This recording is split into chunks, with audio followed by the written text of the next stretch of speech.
Hey stunning fam, this is Sarah back with another DIY video. This is part 2 of Tori and Hobby's house renovation series. In this video, you will see changes in the kitchen and the main bathroom.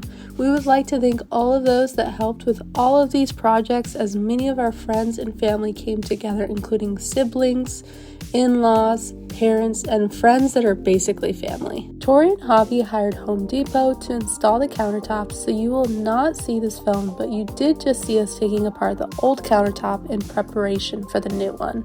We used a cordless reciprocating saw to open up the pantry so that the fridge can fit there, and we could install more cabinets where the fridge was placed originally.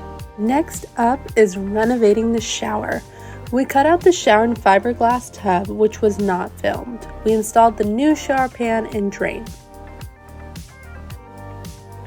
We cut and screwed the backer board in preparation for the new shower. This was also not filmed, but we applied self-adhesive cement board tape.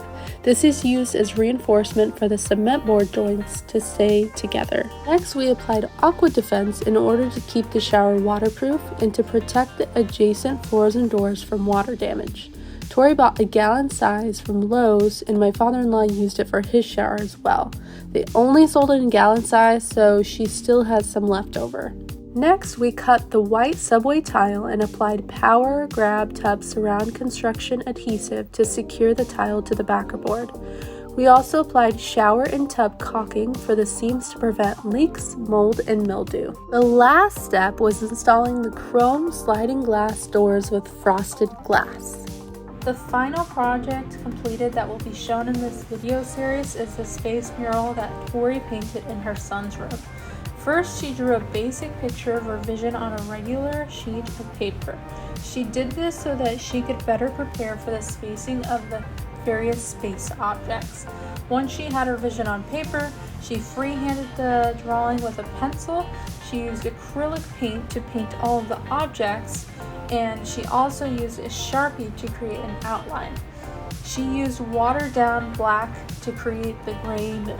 We hope that you all enjoyed all of the home renovations. It's hard to believe that this was 2 years of work that is being captured in 2 5-minute videos.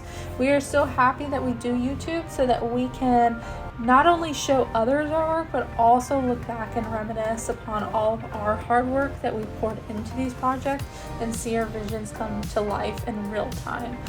Thank you to all that have supported us over the years, so that we can not only make this a hobby but a side income for all of our families. We hope that you stick around to watch all of the before and after pictures of the house renovations. We hope that you have a great week, and we will see you next time.